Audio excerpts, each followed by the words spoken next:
Hello dear, CBSE के term 1 की mathematics paper का डिस्कशन कर रहे हैं हम। रिसेंटली लेक्चर नंबर 8 तक हमने ऑलरेडी जो है इस चैनल के ऊपर अपलोड कर लिया है, जिसके अंदर हमने 16 क्वेश्चन ऑलमोस्ट जो है वो फिनिश कर लिया है। क्वेश्चन नंबर 16 का जो पार्ट है वो कुछ रह गया था, तो मैं फटाफट क्या करता हूँ उसको रिकैप करके आपको जो है वो फटाफट इसका सोल्यूशन बताता हूँ। तो लेक्चर नंबर जो 8 था हमारा, उसके अंदर जो है हमने ऑलमोस्ट इस सवाल को खत्म ही कर लिया था, but because of the time constant we were unable to finish that one. So आओ फटाफट इसको रिकॉल करते हुए इसको फिनिश करते हैं और फिर हम आगे बढ़ेंगे। सवाल ये था कि एक इक्विलेटरल ट्रायंगल जिसका साइड लेंथ अगर पी है, तो उसके लिए एल्टीट्यूड का लेंथ हमें कैलकुलेट करना है। तो वैसे तो कुछ लोग याद रखते हैं इसको कि लेंथ ऑफ एल्टीट्यूड होता है ना, मैं लिख देता हूं यहाँ पे कि लेंथ ऑफ एल्टीट्यूड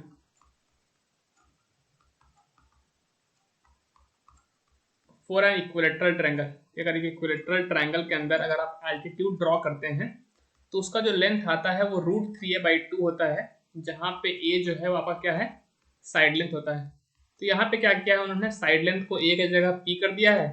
तो √3p/2 तो है, ये आपका आंसर तो हमें पता है, बट हम इसका एक्चुअली में प्रूफ के बारे में डिस्कशन कर रहे थे। तो हमने आपको ये बताया था कि देखो, अगर हम इक्वेटरल ट्रायंगल जो है वो अज्यूम करते हैं, हाँ, मान लो ट्रायंगल है ए बी सी, और ये आपका क्या है, इक्वेटरल ट्रायंगल है, तो हर एक साइड लेंथ तो बराबर होगा ही होगा। फिर हमने क्या किया था कि ए से एक एल्टीट्यूड ड्रॉ किया था। एल्टीट्यूड पता है ना, कि किसी भी वर्टेक्स से अपोजिट साइड के ऊपर अगर हम परपेंडिकुलर ड्रॉप देते हैं, तो जो लाइन हमें मिलती है वो कहलाती है एल्टीट्यूड। तो इस फिगर में यानी इस ट्रायंगल एबीसी के लिए हमारा दिख रहा है कि एडी एल्टीट्यूड है, क्योंकि हमने ए वर्टेक्स से बीसी के ऊपर है ना परपेंडिकुलर ड्रॉप दिया है। तो अगर हमने आपको एक रिजल्ट बताया है और वो आपको याद है, तो आपको थोड़ी हेल्प मिल जाएगी। वो रिजल्ट ये था कि एक कोऑर्डिनेट ट्रायंगल के अंदर अगर आप एल्टीट्यूड ड्रॉ करते हैं, तो वो बेस को बाइसेक्ट करता है। ये सारी चीजें हमने लास्ट लेक्चर में डिस्कस किया था, इसलिए मैं फटाफट रिकॉल कराते जा रहा हूँ, लिख नहीं रहा हूँ ज्यादा कुछ चीजें। तो अगर बाइसेक्ट करेगा तो पहले साइड लेंथ p था, तो अभी p/2 आ जाएगा। तो अगर हम इस छोटे से राइट एंगल ट्रायंगल की बात करें, है ना, that is A D B की बात करें अगर हम, तो आप देखिए in triangle A D B, तो अगर आप ए डी बी देखेंगे, तो आप पाइथागोरस थ्योरम लगाइए कि hypotenuse that is A B का स्क्वायर इक्वल होगा परपेंडिकुलर और बेस के स्क्वायर के। तो परपेंडिकुलर आपको दिख रहा होगा इस ट्रायंगल के लिए ए डी है, तो उसका स्क्वायर प्लस बेस दिख रहा होगा कि आपको बी डी, तो बेस का स्क्वायर हमने कर दिया। चलिए ए बी की वैल्यू आपको पता ही है, साइड लेंथ है ना ए बी, तो साइड लेंथ दिया हुआ है पी, तो भी हमने पी स्क्वायर। ए डी की अगर बात करें तो वही तो हमें कैलकुलेट करना है, क्योंकि ए डी ही तो है अपना एल्टीट्यूड का लेंथ। बी डी की अगर बात करें, तो चूंकि एल्टीट्यूड ने अपोजिट साइड को बाइसेक्ट कर दिया था, तो ये जो बी डी का जो लेंथ है p/2 आपको निकल करके आ रहा है। तो अगर आप देखें तो ये पी स्क्वायर हो जाएगा, ये ए डी का स्क्वायर, p/2 का स्क्वायर करोगे तो न्यूमरेटर का स्क्वायर करोगे तो टी स्क्वायर, डिनोमिनेटर में 2 है उसका स्क्वायर करोगे तो 4 आ जाएगा। तो अगर ए डी स्क्वायर को अगर हम रहने दें और इस पी स्क्वायर को इधर, है ना, p²/4 को उधर लेके जाएं, तो ये जो प्लस साइन है इसका, तो एक्चुअली माइनस साइन में कन्वर्ट हो जाएगा और फाइनली एक्सप्रेशन आएगा p² - p²/4। आई होप इतने में आपको कोई दिक्कत अभी तक नहीं होगी। तो जल्दी जल्दी कैलकुलेशन कर लो भाई। तो p² - p²/4 है, अगर आप एलसीएम ले लो तो एलसीएम 4 आएगा, और ये 4p² माइनस का p² हो जाएगा, जो कि फाइनली आपको वैल्यू देगा 3p²/4। अच्छा, ये एडी की वैल्यू नहीं है, ये किसकी वैल्यू है, एडी स्क्वायर की वैल्यू है। तो अगर एडी निकालना है तो अंडर रूट लगाना पड़ेगा, तो 3p²/4 का अंडर रूट लगा दो, तो 3 का रूट लोगे तो √3 आएगा, p² का लोगे तो p आएगा, 4 का लोगे तो 2 आएगा। तो जैसा कि हमने शुरुआत में आपको बताया था कि लोग याद रखते हैं इसको, तो आप भी अगले बार से याद रखिए, ताकि अगर ऑब्जेक्टिव क्वेश्चन पूछे ना कि इक्विलेटरल ट्रायंगल जिसका साइड लेंथ ए है या फिर पी है, तो एल्टीट्यूड का लेंथ बताओ, तो फट से मारना है √3a/2 अगर साइड लेंथ ए है तो, नहीं तो √3p/2 अगर साइड लेंथ p है तो। आई होप आपको ये क्वेश्चन जो है वो समझ में आ गया होगा। इसको हमने लास्ट लेक्चर में भी डिस्कस किया था, इसलिए थोड़ा जल्दी जल्दी हमने डिस्कस कर लिया है। So let's move to the question number 17। Question number 17 हमारे पास ये रहा। ये सवाल जो है, हमने जो 500 मल्टीपल चॉइस क्वेश्चन सीरीज करा था, है ना, बोर्ड एग्जाम से पहले, उसके अंदर भी ये क्वेश्चन डिस्कस किया था विद एग्जैक्टली सेम ऑप्शन। तो जिस किसी ने भी देखा था वो सीरीज का लेक्चर, उसको बेसिकली वो फायदा हो गया होगा एग्जाम के अंदर, उसको दिख गया होगा। सवाल ये दिया है कि साइन थीटा की वैल्यू हम आपको दे रहे हैं p/q, ठीक है ना, साइन थीटा की वैल्यू उन्होंने दे रखी है किसके बराबर, p/q के बराबर, and they are asking for tan theta. तो ये क्वेश्चन हम किस तरह की कैटेगरी में डालते हैं, तो पहली बात तो जो चैप्टर है इसके अंदर इन्वॉल्व वो है ट्रिगोनोमेट्री, है ना। आपका चाहे तो चैप्टर छोटू मोटू तो नहीं है ये, ठीक ठाक लंबा चैप्टर है क्योंकि इसके अंदर बहुत सारे ब्रांच आते हैं ट्रिगोनोमेट्रिक रेशियोज वाले। जो ट्रिगोनोमेट्रिक रेशियो वाला पार्ट ही है ना, ट्रिगोनोमेट्रिक एंगल्स का भी आता है पार्ट वहाँ पे। तो ट्रिगोनोमेट्रिक रेशियो हमने सिखाया था आपको कि अगर एक ट्रिगोनोमेट्रिक रेशियो दे दिया जाए, आपको पता है ना कि टोटल की अगर हम बात करें तो टोटल हम 6 टी रेशियोज की बात करते हैं। टी रेशियोज का मतलब ट्रिगोनोमेट्रिक रेशियोज की बात करते हैं, है ना। वो ट्रिगोनोमेट्रिक रेशियोज कौन कौन होते हैं मैं लिख देता हूँ। एक होता है साइन थीटा, एक होता है कॉस थीटा, एक होता है टैन थीटा, और फिर बाकी इनके रेसिप्रोकल, दैट इज साइन का reciprocal cosec theta, cos theta का रेसिप्रोकल सेक थीटा और टैन थीटा का रेसिप्रोकल कॉट थीटा। ये जो है वो 6 आपके ट्रिगोनोमेट्रिक रेशियोज जो है वो आपके चैप्टर के अंदर पढ़ाए जाते हैं, जो कि perpendicular by hypotenuse base by hypotenuse perpendicular by base, hypotenuse by perpendicular hypotenuse by base, और यहाँ पे बेस बाय परपेंडिकुलर 6 रेशियो आपको डिफाइन किया जाता है वहां पे ट्रायंगल के अंदर। फिलहाल वो क्वेश्चन वो नहीं है। क्वेश्चन ये पूछा है कि एक ट्रिगोनोमेट्रिक रेशियो दे दिया जाए और दूसरा पूछा जाए तो हम कैसे सॉल्व करते हैं।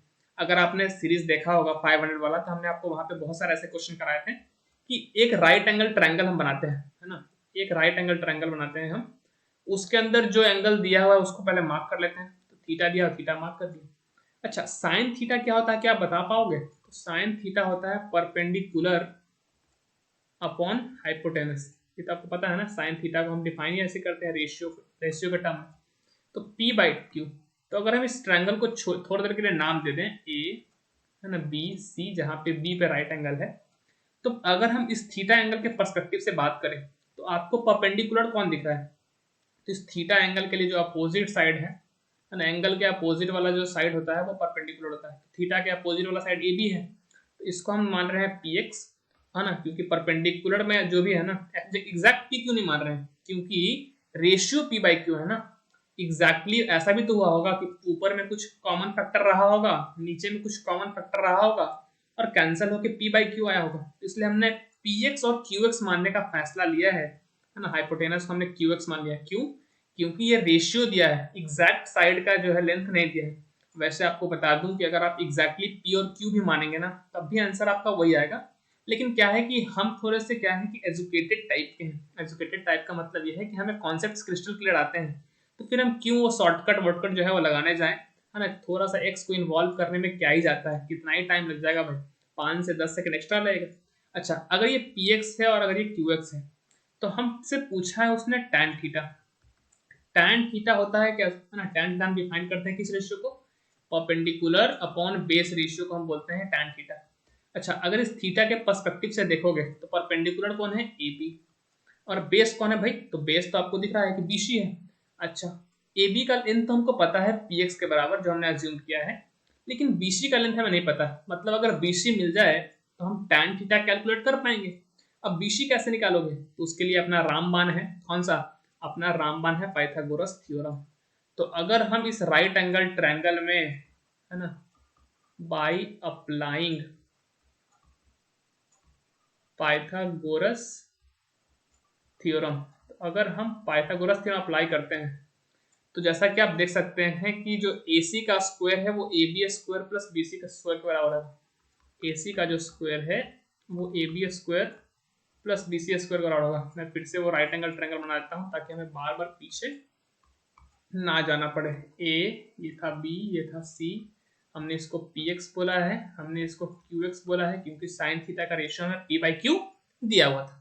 तो अगर हम इस ट्रायंगल की मदद से देखें तो AC हाइपोटेनस था, तो हाइपोटेनस का स्क्वायर, है ना, परपेंडिकुलर यानी AB का स्क्वायर प्लस बेस का स्क्वायर के सम के बराबर है। ये पाइथागोरस थ्योरम कहता है, स्टेटमेंट आपको पढ़ाया जाता है ट्रायंगल चैप्टर के अंदर, प्रूफ भी दिया जाता है। ठीक, तो चलो वैल्यू रखो, हमको तो BC चाहिए ना। तो AC का वैल्यू दिया हुआ है QX, तो इसका स्क्वायर, AB का वैल्यू हमें पता है PX, तो इसका स्क्वायर प्लस BC का स्क्वायर। क्या यहाँ से आप BC स्क्वायर निकाल सकते हैं क्या?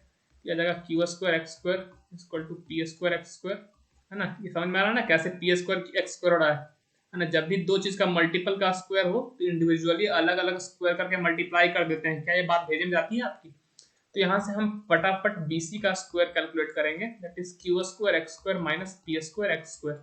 और अगर आप BC निकालने जाएंगे तो अंडर रूट ऑफ क्या आएगा? एक्स स्क्वायर कॉमन निकाल रहा हूँ, Q square minus P square, तो एक्स जब बाहर आ जाएगा तो ऐसा दीजिएगा कुछ, under root of Q square minus P square into बाहर में एक्स। ठीक, तो जो हमें टैन थीटा चाहिए था, that is perpendicular upon base, perpendicular दिख रहा है AB, that is P x upon base दिख रहा है बीसी, तो बीसी तो हमने कैलकुलेट कर लिया ना, under root of Q square minus P square multiplied by बाहर में X, X X ratio cancel हो जाएगा और आपका जो वैल्यू आएगा P upon under root of Q square minus P square. हमने इस क्वेश्चन के माध्यम से कॉन्सेप्ट केवल इतना सीखा है कि अगर एक ट्रिगोनोमेट्रिक दिया जाए, ट्रिगोनोमेट्रिक रेशियो दिया जाए 6 में से कोई, और आपसे अगर बाकी सारे ट्रिगोनोमेट्रिक रेशियो पूछे जाएं, तो आप क्या करना है, एक राइट एंगल ट्रायंगल बनाना ना, जो भी रेशियो दिए हों उसके कॉरस्पॉन्डिंग साइड लेंथ को अज्यूम कर लेना उस रेशियो के टर्म्स में, फिर तीनों साइड की लेंथ निकालने के लिए आपको एक है ना पाइथागोरस थ्योरम लगाना पड़ेगा। जैसे ही तीनों साइड की लेंथ आ जाएगी, आप कोई भी ट्रिगोनोमेट्रिक रेशियो फाइंड कर सकते हैं, either it is sin theta, cos theta, sec theta, tan theta, cot theta और कोसेकेंट थीटा, कोई बात मैटर करेगी ही नहीं अगर तीनों साइड आपको पता है तो देखिए आंसर अपना आया p upon under root of Q square minus P square. तो p upon under root of Q square minus P square है ना, तो ये ऑप्शन नंबर सी जो है अपना करेक्ट है। देख लो फिर से, p upon under root of Q square minus P square है ना, under root of Q square minus P square. So option C is the correct one. Can we move to the question number 18? Of course we should, because we have already finished the question number 17 with detail. Okay, so here I am with the question number 18. देखते हैं question number 18 के अंदर हमारा क्या है। कहता है you have a vertical pole of length 90 meter which cast a shadow of 57 meter long on the ground. कहता है आपके पास एक वर्टिकल पोल है, इस पोल को मैं नाम दे रहा हूँ ए बी, ये अपना पोल है और ये जो है वो क्या करता है, किसी एक पर्टिकुलर टाइम पे शैडो क्रिएट कर रहा है। तो इस ए बी पोल का शैडो मान लो कि है ना कुछ एसी टाइप, एसी लेंथ जो है वो शैडो बन रहा होगा। तो अगर इसका ये शैडो आपका बनता हुआ नजर आ रहा है, तो अगर हम ज्वाइन करते हैं ऐसा कुछ दिखेगा। तो जो है ना जो टावर नहीं, पोल की जो लेंथ है वो 19 मीटर आपको दी हुई है और जो शैडो ये क्रिएट कर रहा है वो 57 मीटर कर रहा है। ऑफकोर्स ये राइट एंगल होगा और ये जो थीटा है, थीटा जो है वो एंगल ऑफ इंक्लिनेशन है। एंगल ऑफ इंक्लिनेशन बोलिए या फिर वो एंगल बोलिए जो कि ये जो बीसी लाइन है, सॉरी ये जो एसी लाइन है वो सन के साथ में बना रहा हो, क्योंकि शैडो तभी बनेगा ना जब ऑब्जेक्ट सन की जो रेज जा रही होंगी और ऑब्जेक्ट बीच में उसको ऑब्स्ट्रक्ट करे। अच्छा, दूसरा चीज ये भी बोलता है कि एट द सेम टाइम, अब एट द सेम टाइम का काफी बड़ा रोल है कि एक सिंगल टाइम पे अगर हम बात करें तो सन तो सबके लिए एक ही जगह पे होगा ना, ऐसा तो नहीं कि हम मेरे लिए सन कहीं और है, आपके लिए सन जो है कहीं और है। इसलिए उसने यूज किया है कि एट द सेम टाइम, मतलब ये कि उसी टाइम पे एक दूसरे टावर की बात करी जा रही है ना, ये पोल था आपका, एक टावर की बात करी जा रही है और बोला गया है कि जो टावर है आपका है ना, मान लीजिए इसको मैं बोल रहा हूँ ई एफ और इसको मैं बोल रहा हूँ पी, तो बोलता है कि सेम टाइम के जो टावर है आपका वो 51 मीटर लॉन्ग शैडो क्रिएट कर रहा है, शैडो तो ये बनेगा और अपना ई एफ क्या है, टावर है। और चूंकि टाइम सेम है तो जो सन का जो एंगल होगा हॉरिजॉन्टल के साथ में, ये लाइन के साथ, उस समय भी क्या होगा, थीटा होगा। इतना केवल आप ध्यान रखेंगे तो आपका सवाल हो जाएगा। आपसे पूछा है हाइट ऑफ द टावर बताइए, मतलब आपको बताना है कि ई एफ की लेंथ क्या होगी। इसके लिए क्या करेंगे, तो देखो ध्यान से, यहां से अगर आप मानो tan थीटा निकालते हैं तो tan थीटा क्या आएगा, परपेंडिकुलर अपॉन बेस, मतलब ए बी अपॉन ए सी, ये 19 आ जाएगा, ये 57 आ जाएगा, 19 3 57, तो आंसर यहाँ से कितना आ जाएगा 1/3। तो tan थीटा 1/3 आ गया। और अगर हम इस ट्रायंगल में tan थीटा कैलकुलेट करें, हाँ ट्रायंगल एफ ई पी में, तो tan थीटा आएगा E F that is perpendicular upon base मतलब ई पी। अच्छा, अगर आप ई एफ चाहते हैं कैलकुलेट करना, जो कि एक्चुअली में टावर की हाइट है, तो उसके लिए हमने ई पी को इधर लेफ्ट हैंड साइड में भेजा, तो ये हो जाएगा E P times of tan theta, right. अच्छा, तो मतलब हमें जो वैल्यू चाहिए वो ईपी और tan थीटा को मल्टीप्लाई करने पे मिल जाएगा। ईपी का लेंथ है 51, tan थीटा की वैल्यू हमने निकाली है कितनी, 1/3। देखो यहाँ से हमने निकाला था ना tan थीटा 1/3, और अगर इसको मल्टीप्लाई करोगे तो 17 3 51 आपका आंसर निकल करके आ जाएगा। तो क्या आपके पास आंसर में कोई 17 मीटर है? ऑफ कोर्स है सर, ऑप्शन नंबर सी में हमारे पास जो टावर है उसकी लेंथ है ना दे रखी है, तो ऑप्शन सी हमारा करेक्ट हो जाएगा। That's all for this particular video. और वीडियो में एंड करने से पहले आपके लिए एक मैसेज छोड़ना चाहूंगा, और वो मैसेज ये है कि वर्क वेरी हार्ड मैन। आपके पास टाइम है, पूरा यूटिलाइज कीजिए, इतना काम कीजिए कि लोग देख के जो है वो शॉक हो जाए, how he is doing so much of hard grind, है ना। बहुत बड़ा काम करें और लाइफ के अंदर अपना एम रखिए, उसके ऊपर डेली काम करें। Don't waste your time on here and there in living someone else life, because it's your life, man. It's your choices, and your choices would make the future bright. That's all for this particular video. See you all in the next one. Till then, keep learning and stay happy, buddy.